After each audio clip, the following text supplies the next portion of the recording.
Thank you so much for having me.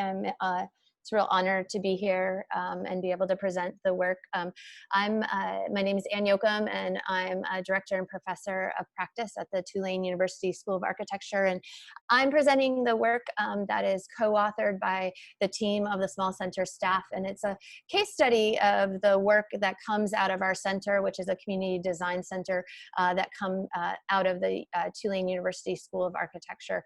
And I'm hoping the case study sparks ideas and conversation about some of the issues that have been already raised in previous presentations.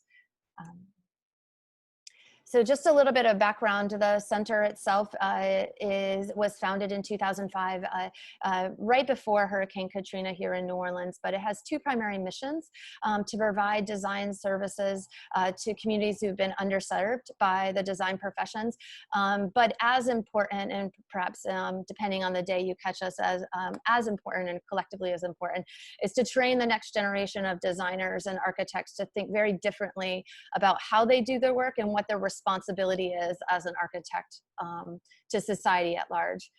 Over the last 15 years, we've predominantly focused on work in New Orleans, and so we've done projects with over 100 different community partners. 600 students have supported our work, and then we have also completed hundreds of over 100 projects as well, and this is just a map of some of those projects. Our work takes a variety of different forms, but is very much shaped by the experience of individuals who, many of us who lived here during and after Katrina, the recovery moments, where there was a lot of planning and design and architecture done by outside sources, and much of that did not turn into anything. So there was not much tangible that came from it. So our work takes a very small scale approach for that reason, so that there's a tangible result of all the work. And it takes a variety of different forms. We have public programs and exhibits that they predominantly focus on attempting to expand both the conversations that are had and who's leading conversations about issues of the built environment. We do 15-week design build projects, small scale, that's embedded in the School of Architecture curriculum in collaboration with community partners. Graphic design advocacy projects that really focus on making accessible policies that are shaping our built environment, and visioning projects as well that support community partners in their efforts to raise funds for physical projects by producing materials for them. At the core of all of this work is this commitment and belief that we all should be able to shape the places we live and work.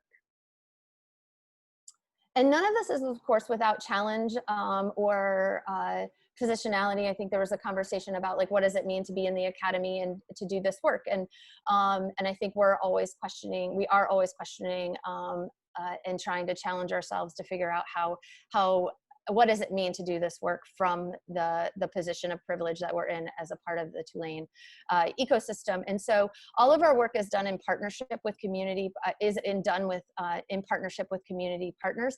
They bring their ideas to us, and then we collaboratively bring those ideas to fruition through a process. We have a request for proposal process, which is how the projects come to us, and a jury of past partners, alumni, and others rank these projects. And a key component of this is we're asking our jury about how these projects, if we choose to do them, do they challenge the systems of inequity that exist in our city, and are they going to offer us an opportunity to support our community partners in increasing equity? At the heart of this work is a commitment to collaborative design practice as a potential to build capacity in coalitions. And right now we're in the midst of a process where we're actually doing an evaluation. We have a statement that we say collaborative design will build capacity in coalitions across difference, and are we actually doing that? And so we're in part right now doing a study of partners over the last 15 years to take a look at whether or not we've build capacity in coalitions for organizations, but on broader issues as well. Another piece of this puzzle is how do we build understanding and build capacity of our students to understand what they do and don't know. And there are lots of conversations about knowledge transfer that happen in this space. Many of our students don't come, obviously, they don't come from New Orleans, and so there's a lot of conversation about how do we prepare them even to engage in conversations related to race and identity when they have often not had to engage in those conversations from the white spaces that they are in. We're focused on building consensus as well throughout the process, so even before a project begins. I thought an easy way to highlight some of this work and the questions we're asking ourselves is to highlight a project. Parasite Skate Park is it's the official city skate park. It's a project that came to us through Transitional Spaces. A nonprofit partner brought this project through the request for proposal process. And this is what the site looked like before it actually had more tires. And it was a project that Transitional Spaces, when they came through the request for proposal process, it was clear that they didn't have 501c3 status yet as a nonprofit organization.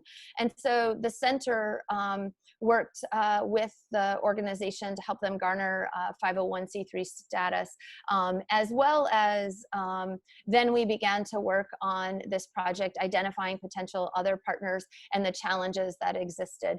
The partner came to us wanting to create and making sure that the space in the skate park that that was created served and was inclusive and open and served all. So gender, race, skill level as well. Skate parks in the United States are often exclusive, and the partner was committed to creating a space that was inclusive of all.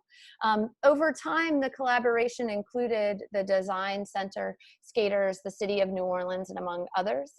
So the focus on many different kinds of expertise became really important.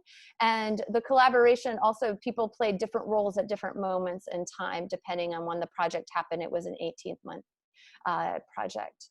And this kind of work, someone raised different kinds of ways of gathering information.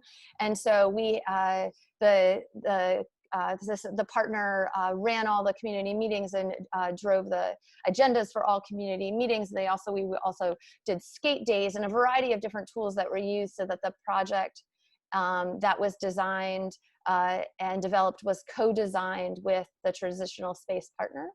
And so it was a co-design effort and a co-creation effort in the design build work. And if you are on the site today, the small center and the design build studio created one portion, phase 2, but all of the other phases have been built out by the partner So it's a space that's alive and living today.